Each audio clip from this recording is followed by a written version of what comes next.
నమస్తే, నేను అంకిత. వైసీపీ నుంచి 6 ఎంపీలు రాజీనామా చేయబోతున్నారు. అయితే వీళ్ళంతా చంద్రబాబు నాయుడు గారికి దగ్గర కాబోతున్నారు అని తెలుస్తుంది. అయితే ఈ విషయం ముందుగానే భారతికి తెలిసిందా?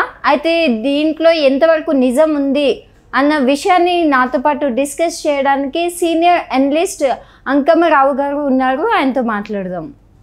నమస్తే సార్. నమస్తే అమ్మా.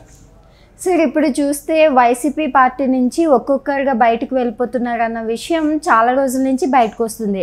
అయితే ఇప్పుడు లేటెస్ట్గా వచ్చే న్యూస్ ఏంటంటే వైసీపీ పార్టీ నుంచి 6 ఎంపీలు బయటకు వెళ్ళిపోతున్నారు, రాజీనామా చేయబోతున్నారు.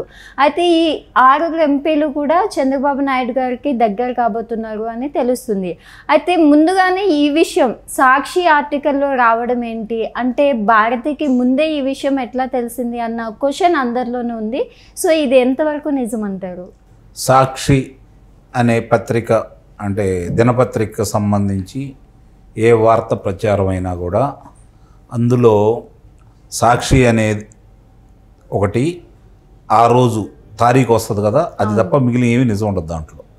ఓకే, కాబట్టి దాని గురించి ప్రజలు కూడా మర్చిపోతున్నారు ఆ పత్రికకు సంబంధించి. ఇక ఇప్పుడు ఉదంతం వచ్చేతలకి చాలా రకరకాలుగా వినిపిస్తూ ఉన్నాయి. ఒకటి 9 మంది రాజ్యసభ సభ్యులను తీసుకొని విజయసాయిరెడ్డి గారు వేరే కుంపట పెడుతున్నారని, రెండోది ఇప్పుడు మీరు చెప్పినట్టు 6 రాజీనామా చేస్తున్నారు అని చెప్పని. సహజంగానే మళ్ళీ వాళ్ళని ఎన్నుకోవాల్సిన పరిస్థితి ఏదైనా వస్తే నిస్సందేహంగా కూడా 6 తెలుగుదేశం పార్టీ కూటమే తీసుకుంటుంది. ఇది ఏదన్నా కలిసి తీసుకుంటే 3 కలిసి చేసి నిర్ణయం తీసుకోవాల్సింది తప్ప చంద్రబాబు నాయుడు గారు ఒకళ్ళే నిర్ణయం తీసుకుంటే 164 మందిలో వాళ్ళు 29 మంది ఉన్నారు కదా, 21 మంది జనసేన శాసనసభ్యులు ఉన్నారు, 8 మంది భారతీయ జనతా పార్టీ శాసనసభ్యులు ఉన్నారు. కాబట్టి వీళ్ళందరూ కలిసి ఏదైనా ఇలాంటివి తీసుకోవాలి అంటే అప్పుడు 6 సంబంధించి అందరూ కలిసి ఎన్నుకుంటే తప్ప మళ్ళీ కుదరదు. మరి అలాంటి అవకాశం చంద్రబాబు నాయుడు గారు వాళ్ళతో మాట్లాడకుండా మంతనాలు చేయకుండా ఏకపక్షంగా నిర్ణయం అయితే తీసుకోరు కదా. ఇక్కడ శాసనసభ్యులు కావచ్చు, లేకపోతే లోక్సభ సభ్యులు కావచ్చు, రాజ్యసభ సభ్యులు కావచ్చు, పార్టీ మారే ఆలోచన అధికారం పోయిన తర్వాత చాలా మంది ప్రయత్నం చేస్తూనే ఉంటారు. దానికి అతిథులేమి కాదు ఇప్పుడు అక్కడ ఉన్న వాళ్ళందరూ కూడా. కానీ వాళ్ళు కొంతమంది వస్తానంటున్నా కూడా తీసుకోవడానికి సముఖంగా లేవు ఇప్పుడు ఈ కూటమి. ఏంటంటే కారణం వాళ్ళ మీద గతంలో వాళ్ళ మీద ఉన్నటువంటి అభియోగాలు, నేర చరిత్ర, లేదా రకరకాల కారణాలు వాళ్ళలో చాలా మందిని కూడా మళ్ళీ తిరిగి ఈ కూటమి చేర్చుకునే ఆలోచన అయితే చేయట్లేదు. ఇది మాత్రం వాస్తవం. ఇవన్నీ దినపత్రికలో వచ్చే ఇవన్నీ చూసుకుంటా ఉంటే మనకి ఇప్పుడు వాళ్ళని కొనాల్సిన అవసరం లేదు. వాళ్ళుగా వచ్చారనుకోండి 11 మందిలో వాళ్ళు పార్టీలో ఎవరు ఏ పార్టీలోకి వెళ్తారనేది వాళ్ళ ఇష్టానికి సంబంధించిన విషయం. తెలుగుదేశం పార్టీ చంద్రబాబు నాయుడు గారు ఇప్పుడు వాళ్ళు ఏంటంటే గతంలో నిన్న ఇవాళ చూస్తే వాళ్ళు ఏమంటున్నారంటే గతంలో ఓటుకు కేసును ఉదాహరిస్తూ మళ్ళీ తిరిగి అలా కొనాలనుకుంటున్నారు చంద్రబాబు నాయుడు గారు. ఒక్కొక్క రాజ్యసభ సభ్యుడికి 70 కోట్ల రూపాయలు ఇచ్చి కొనాలనుకుంటున్నారని చెప్పని ప్రసారం చేస్తూ ఉన్నారు. 70 కోట్లు ఇస్తామంటే ఈడీ వాళ్ళకి చెప్పండి, ఈ డబ్బులు ఈయనకి ఎక్కడ ఉండే అని చెప్పని పట్టించవచ్చు కదా. ఆ రోజు పట్టించారు కదా, ఈరోజు కూడా అట్లనే పట్టించండి. అదంత నిజమైంది, ఇదంతా నిజమవుతుంది కదా. అంటే ఇక్కడ కూలంకుషంగా కనుక మనం లోతులకి వెళ్ళి కనుక పరిశీలిస్తే ఈరోజు మొదలుపెట్టింది కాదు, ఈ రోజుతోటే ఆఖరా కాదు. ఇది ఈ రాజకీయ వ్యభిచారం అనేది ఈ రోజుతో మొదలైంది కాదు, ఈ రోజుతోటే అంతం కాదు. ఇది ఈ అధికారంలో ఏ పార్టీ ఉంటే ఆ పార్టీకి వెళ్ళి శాసనసభ్యులు లేకపోతే లోక్సభ సభ్యులు కావచ్చు అందరూ ఎందుకు మొగ్గు చూపుతున్నారంటే అధికారం ఎలా ఉంటుందో అనుభవించారు కాబట్టి, అధికారం లేకపోతే ఎన్ని ఇబ్బందులు వస్తాయో తెలుసు కాబట్టి. రెండోది కొంతమంది అవినీతి పరులు ఎక్కువ మంది కూడా ఇందుట్లో ప్రజాప్రతినిధులు అనుకున్న వాళ్ళు వాళ్ళ కంటిన మరకలు స్పష్టంగా అందరికీ కనపడతా ఉన్నాయి కాబట్టి వాటి నుంచి రక్షణ పొందటానికి వెళ్తున్నారు. అంతే తప్ప శాసనసభ్యుడిగా వాళ్ళ విధులు నిర్వహించాలంటే అధికార పార్టీ అక్కర్లేదు, లేకపోతే ప్రతిపక్ష హోదాను అక్కర్లేదు. సార్, ఇక్కడ చూస్తే అసలు వైసీపీ పార్టీ నుంచి 6 కలిసి ఒక్కసారి రాజీనామా చేయడానికి అసలు మెయిన్ కారణం ఏంటంటారు? ఇదే అమ్మా, ఇప్పుడు వాళ్ళు చెప్తున్నారు రాజీనామా చేస్తారు, రాజీనామా చేస్తే మళ్ళీ వాళ్ళే ఎన్నుకోవాలి కదా. అది జరిగే పని కాదు. వాళ్ళకై వాళ్ళు ఇప్పుడు 11 మందిలో 3వ వంతు కనుక ఇటు ఇచ్చారనుకోండి, 8 మంది వస్తే వాళ్ళు పార్టీ ఫిరాయింపుల చట్టం వాళ్ళ మీద ప్రయోగం చేసినా కూడా ఉపయోగం ఉండదు. వస్తే ఆ 8 మంది రావాలి.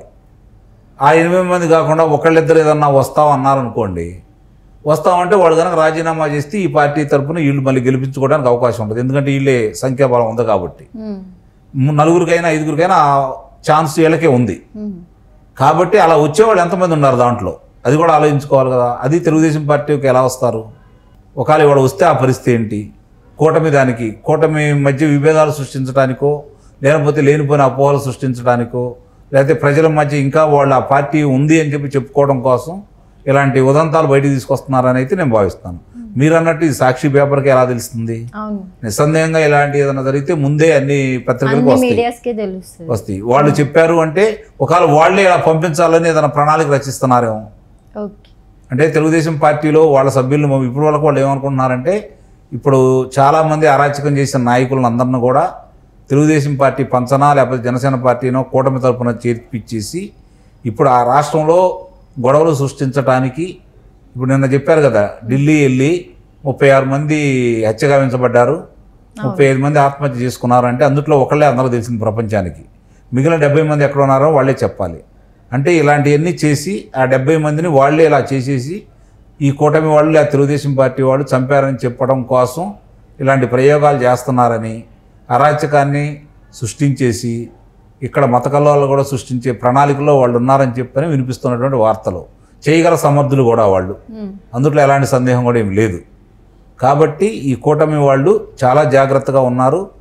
ఎవరు పడితే వాళ్ళు వస్తే చేర్చుకోవడానికి సిద్ధంగా లేరు. సార్ ఇక్కడ చూస్తే మీరే చెప్తున్నారు, అంటే కూటమి సిద్ధంగా లేదు, ఒకవేళ వాళ్ళు అక్కడ రాజీనామా చేసి వచ్చినా కూడా అనేసి అంటున్నారు.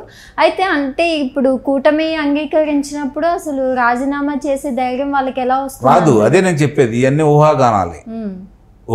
అంటే కొంతమంది ఇప్పుడు ఒకళ్ళిద్దరు మనస్తాపం చెందిన వాళ్ళు, అవమానం జరిగిన వాళ్ళు, ఇప్పుడు వేమిరెడ్డి ప్రభాకర్ రెడ్డి గారు వదిలేసుకుని వచ్చారు కదా, అలాగే శాసనమండలి సభ్యులుగా ఇద్దరు వచ్చే జంగా కృష్ణమూర్తి యాదవ్ గారు, అలాగే వంశీకృష్ణ యాదవ్ గారు విశాఖపట్నం, వాళ్ళు కూడా వచ్చేసారు కదా ఇటు.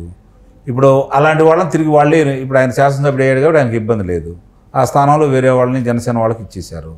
రేపొద్దున అలా వచ్చారనుకోండి, మనస్తాపం చెంది విభేదించి బయటకు వచ్చేసి వాళ్ళు కనుక ఏమంటే మేము విభేదించి బయటకు వస్తున్నాము, మేము మా పదవీ కాలాన్ని వదులుకుంటున్నాము, స్వచ్ఛందంగానే రాజీనామా చేస్తాము, తర్వాత మాకు అవకాశం ఏంటంటే అప్పుడు వీళ్ళని అంగీకరిస్తారేమో.